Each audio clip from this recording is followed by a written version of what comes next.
Full disclosure was invited to attend a political luncheon for Republican presidential candidate Newt Gingrich Thursday, February 16th. FDN had the opportunity to videotape the candidate's remarks at the lunch. The Full Disclosure Network does not endorse individual candidates. This video is being provided as a public service in the interest of open discussion of issues and learning more about those running for public office and what they believe.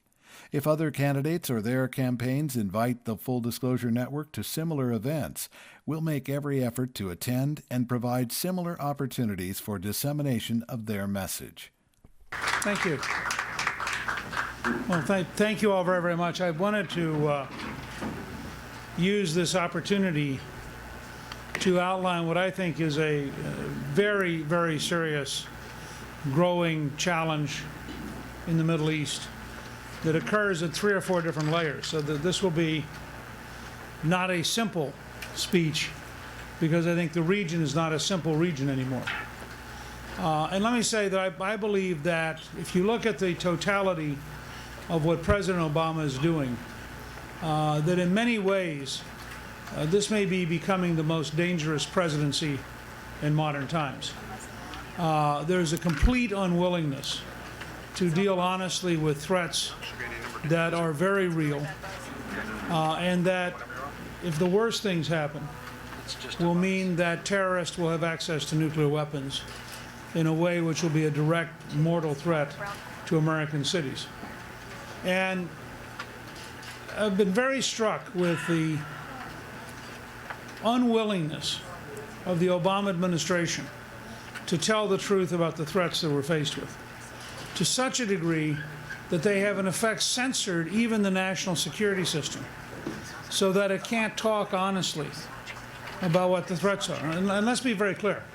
There are a series of radical Islamist threats that come in a variety of forms. And I believe that nobody in the current system is prepared to talk honestly about how real and how deep this threat is. Let me just give you a couple of examples. First of all, when you learn that Pakistan had bin Laden in a military city, in a large compound, about a mile from the National Defense University, it's very hard to draw any conclusion except that elements of the Pakistani government were protecting the person who was the most wanted terrorist in the world.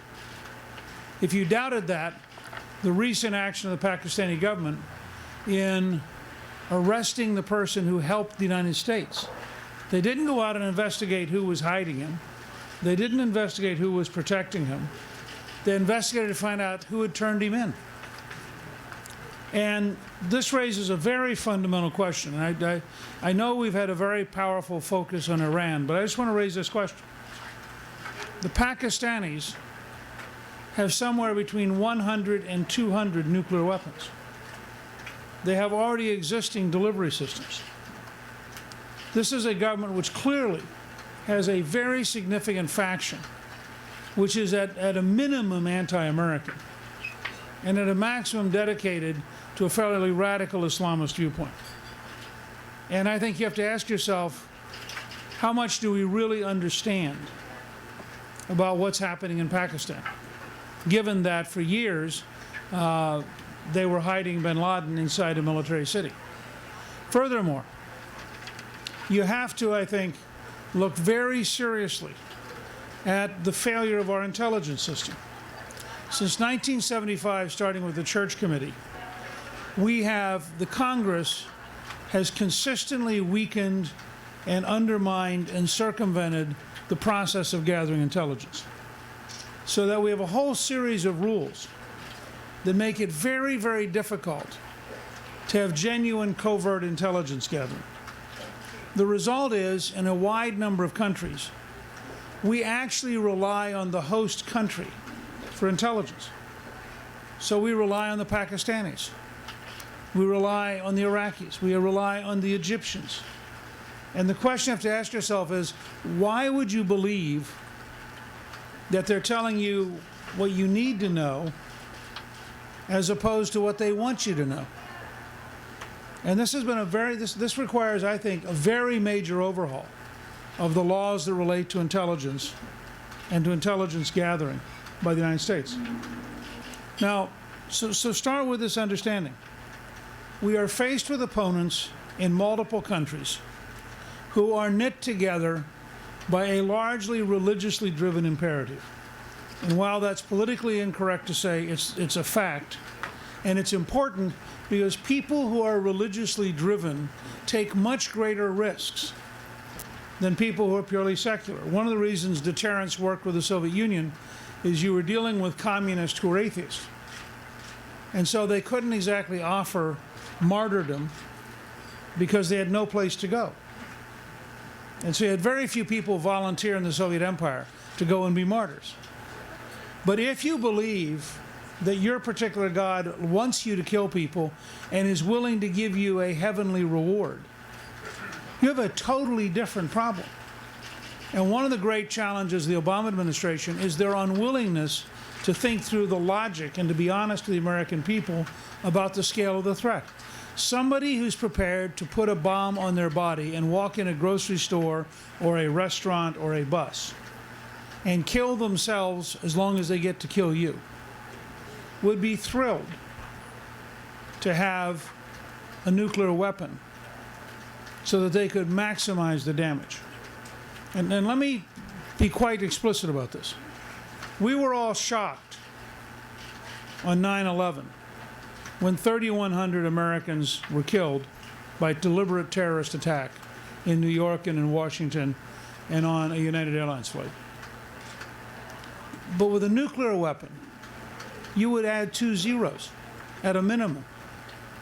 You'd be talking about 300,000 dead and maybe as many as 500,000 casualties, additional wounded.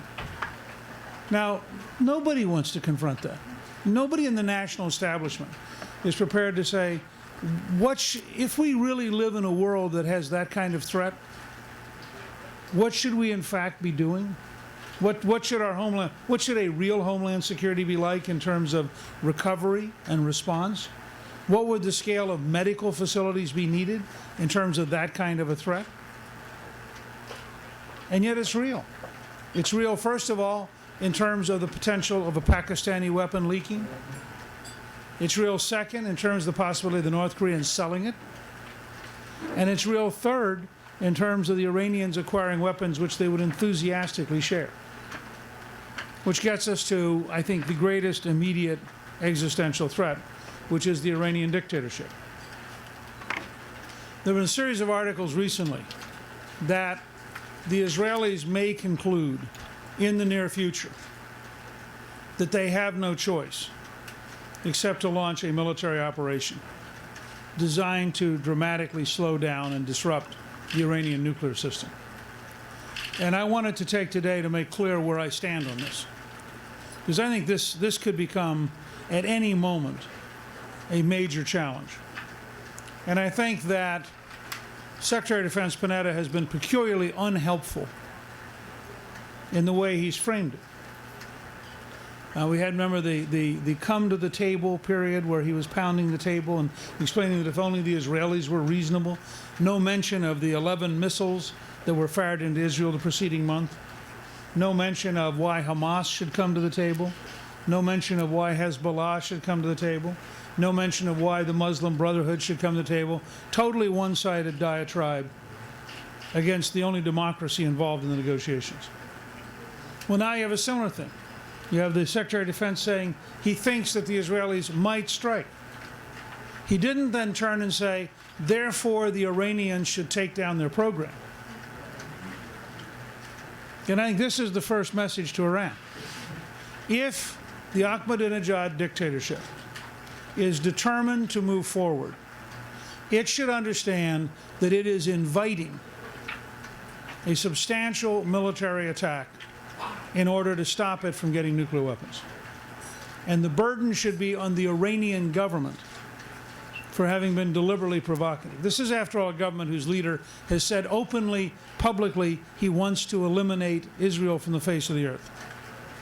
Now, the history of the last century was, when dictators say things like that, you should believe them.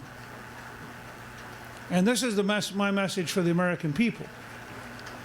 No Israeli prime minister can morally accept the risk of a second Holocaust.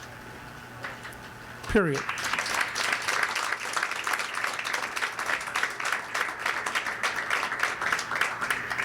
Three nuclear weapons in the right place in Israel is literally, in a matter of seconds, a second Holocaust. I mean, just look at the numbers, look at how dense the population is, and understand the level of disaster we're describing. No Israeli prime minister could enforce their oath of office if they ran that risk. And so I would say unequivocally, if the Israelis reach a point where they conclude that their very survival is at stake, the United States should be supportive.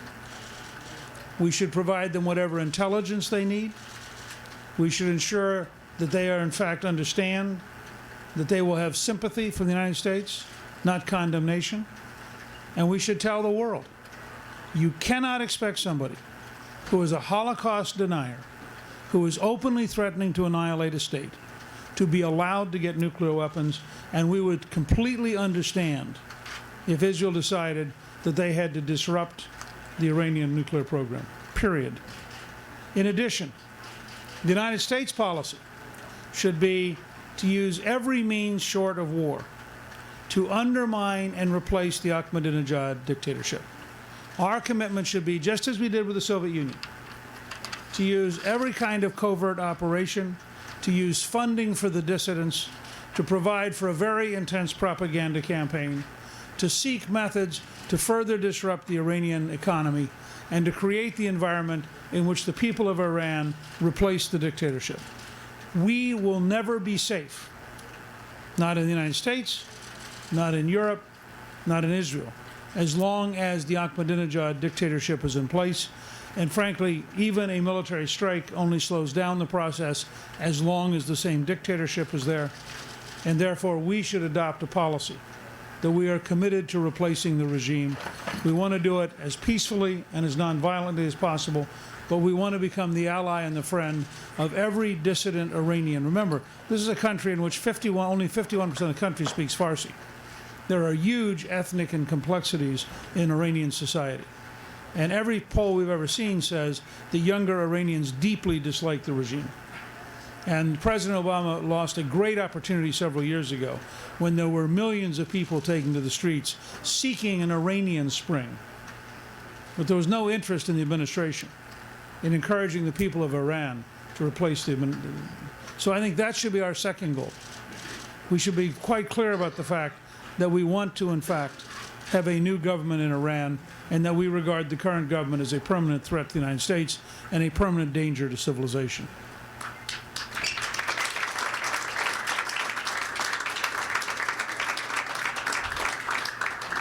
Our third goal should be to open a large national debate about what threatens us. I mean, it is truly astounding that you have an administration, the Obama administration, which refuses to even use the words radical Islamist, which behaves as though terrorism is a random behavior, and literally has censored national security documents to eliminate accurate facts, so that when a psychiatrist at Fort Hood kills 13 Americans and wounds 30 others while yelling Allahu Akbar and having in his wallet warrior of Allah, the administration manages to write a report with no mention of radical Islamists. Now, I mean, that's a level of willful dishonesty that is astonishing. When the State Department meets with the Organization of Islamic Countries to talk about censoring Americans in order to protect Islam, there's something really profoundly wrong with the entire Obama administration's approach to this issue. And every American should be deeply offended that our young men and women are risking their lives while the United States government refuses to be honest about people who are trying to kill them. I mean, let me be quite clear. I do not believe that a Norwegian Rotary Club is a primary threat. I don't believe that a Japanese Kiwanis Club is a primary threat. I mean, I think that to try to describe the network trying to kill us without describing the network is one of the most, it's as though we opened the Cold War by saying you weren't allowed to use the word communism. Now explain the Soviet behavior. I mean, that's literally how bad this is. And yet, the other side of the coin is we don't have a good strategy there. I want to be quite clear. I don't believe anybody in Washington or anybody at any of the think tanks has a good strategy. And the reason is simple. This is a really hard problem. This is a problem which could go on for a very long time. And it may not be susceptible to military solutions. And we need to really confront how hard this is. We are now where the U.S. was in 1946 when people, frankly, didn't have an answer. And what we need, and this is where the Obama dishonesty and the intellectual dishonesty of the administration is so destructive, we need an open, honest national debate. We need to confront the fact that the Saudis, not the Iranians, the Saudis, are the largest funders of teaching hatred on the planet. We need to confront the fact that in the Egyptian election, the Muslim Brotherhood was the largest single bloc, but the second largest bloc is more radical than the Brotherhood. So their pressure is going to be more radical, not less radical. And we have to confront the fact that the leaders of Hamas have a very simple principle. Quote, not a single Jew will be left. Now, why the United States talks about a peace process involving an organization whose publicly stated goal is the annihilation of the other party. How do you have peace with somebody who says not a single one of you will be left? This is nonsense. And that's why we need to reset the entire conversation for the region.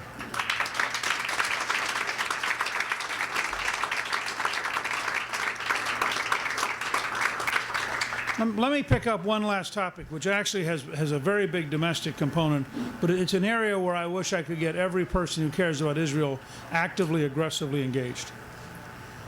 If we really want to strategically reset the table in the region, the number one strategic goal of the United States should be total energy independence from the Middle East. The morning we produce enough oil and gas that we don't care what happens in the Straits of Hormuz, China has a problem. We don't. India has a problem. We don't. And the morning we produce enough oil that no American president will ever again bow to a Saudi king, we will have broken loose. So, while I'm talking about foreign policy, I want to take a brief detour, because as a historian, I like to use facts, not theories. It is a fact that we have discovered an enormous amount of oil in North Dakota. It is a fact that the only reason we have discovered an enormous amount of oil in North Dakota is it was on private land, and liberals couldn't block it being developed. It's a fact that we've found so much oil in North Dakota that the unemployment rate is 3.5%, and that's probably an exaggeration. There are 16,000 to 18,000 jobs that are available for people in North Dakota right this minute. But they're technical jobs that require knowledge of the oil industry. But so they actually have, they need more workers. And it's not that whoever's unemployed is not trying very hard. And what they really need are people who are trained correctly and these are $60,000 to $80,000 a year jobs.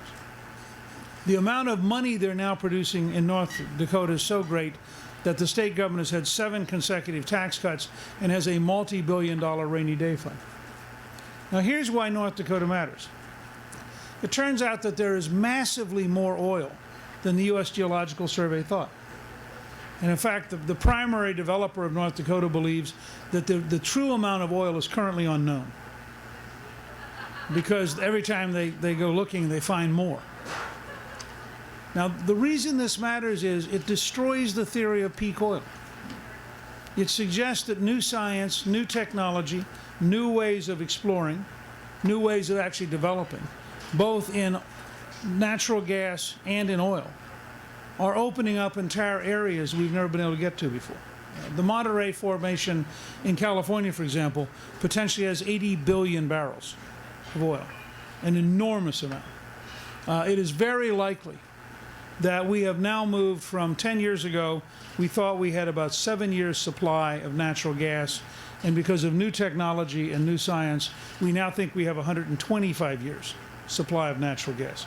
We went from people planning to build liquid natural gas ports where we would bring the natural gas from the Persian Gulf, to now we're talking about building natural gas facilities to ship the natural gas to China. All of this is within less than 10 years. So I want to suggest to you that the right national strategy for the Middle East should include as a major component an American energy policy designed to make us completely independent of purchasing any oil from the Middle East. So we could say to the Iranians, you want to close the Straits of Hormuz? Talk to the Chinese, don't talk to us. And we could basically become the world's reserve supplier. There are already studies that indicate that by the end of this decade, we will be the largest oil producer in the world, passing both Russia and China. And that's with an administration which is against oil. Remember, the Obama administration is so grotesquely against oil, they actually had an attorney, a U.S. attorney in North Dakota, filed a lawsuit against the oil companies on behalf of, I think it was 8 migratory birds that they alleged had been killed. Now, I mean, compare the number of birds killed by wind, none of whom would get sued by the Obama administration because wind is politically correct, but oil is politically incorrect. This is the kind of nonsense that we currently live under. So here's my proposition from the standpoint of a Gingrich presidency. On the very first day, we would authorize the Keystone Pipeline to bring Canadian oil into the United States so that we'd begin the process of getting away from Middle Eastern oil. We would also authorize the development offshore of oil and natural gas. We currently only open up 13% of our potential offshore areas. 87% are locked up. And we would go back to allowing people in the Gulf of Mexico to develop in a rapid and expeditious way. We would overhaul the Department of Interior, which is currently blocking the development of new sources. And we would open up federal land. Remember, we own 69% of Alaska. Alaska is 1.5 times, or is 2 times the size of Texas. So 69% means we basically own about 1.5 areas the size of Texas. So you could give the environmentalist a half of Texas in Alaska, and you'd have an area the size of Texas to develop. I mean, I believe if you combine that, we have several specific proposals for a 12.5% corporate tax, for 0 capital gains, and for 100% expensing, so that any new investment gets written off in 1 year to maximize the development of the newest, best equipment, so our workers are the best prepared in the world. I think you take that package, you suddenly have an explosion of American oil and gas production. You have the following 3 things happen. We are essentially liberated from worrying about the Middle East, and we can be dramatically more direct with the Saudis about their behavior. Second, we are in a position that we dramatically help our own national economy, because with that scale of development, you're going to create well over 1 million new jobs. You're going to create tremendous opportunities for people on the profit side. All of that's going to lead to more federal revenue, by the way, as people go to work and as companies make profit. So you're actually going to increase federal revenue without having to raise taxes. The third side effect is our goal should be to bring the cost of gasoline down to $2.50 a gallon. Now, this is not a wild number. I just want to defend this for a minute so you understand how rational this is. When I was Speaker of the House, the average price of gasoline over 4 years was $1.13. When Obama was sworn in, the price of gasoline was $1.89. I mean, this idea that you have to automatically have $4, $5, $6, $7 gasoline. You know, Secretary Chu, before he became secretary, said publicly he really wanted gasoline prices to reach European levels. That'd be $9 a gallon. The Obama Environmental Protection Agency has a proposal in that would raise the price of gasoline 25 cents a gallon just through one particular regulation. I mean, there's a conscious, deliberate effort to minimize access to transportation. And I want to suggest to you that we have the potential to have a program for American energy which fits our national security interest, fits our economic interest, and would fit the pocketbook of almost every American. And those kind of efforts to bring together grand strategies.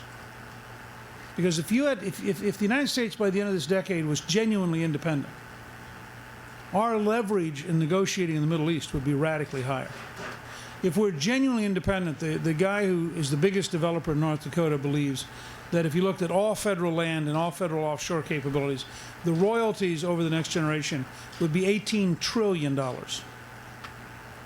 That would literally be enough that if you controlled spending, you could pay off the national debt without raising taxes. This is just because the U.S. government, every time you pump, a barrel of oil or you pump 1,000 cubic feet of natural gas, if it's on federal land, the U.S. government gets a royalty. So I think that we have to have a much bigger, bolder approach to thinking about strategy. So just to recap, in the very short run, if the Israelis decide they have no choice, I believe the United States has to back them, and we have to recognize that no Israeli prime minister can be asked to risk the survival of his country.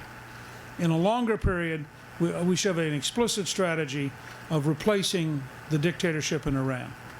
We need a national dialogue about radical Islam and the threats from radical Islamists, and we have to confront the fact that it's going to be controversial, but it needs to be said. And finally, we need an American energy strategy that is designed to use all of the American energy assets so that we genuinely once again become what we were in World War II, the world's largest supplier of energy at relatively low cost, which automatically rebuilds our manufacturing base and automatically enables the American people to have a far wider range of quality of life and a far wider range of choices about their lifestyle. I think that's the kind of program that actually allows us to once again be the leading country in the world and have a sense of confidence both about our economic future and about our national security future. And I appreciate you allowing me to outline these kind of ideas, and I look forward to getting to meet each one of you personally. Thank you all very, very much. Full Disclosure was invited to attend a political luncheon for Republican presidential candidate Newt Gingrich Thursday, February 16th. FDN had the opportunity to videotape the candidate's remarks at the lunch. The Full Disclosure Network does not endorse individual candidates. This video is being provided as a public service in the interest of open discussion of issues and learning more about those running for public office and what they believe. If other candidates or their campaigns invite the Full Disclosure Network to similar events, we'll make every effort to attend and provide similar opportunities for dissemination of their message.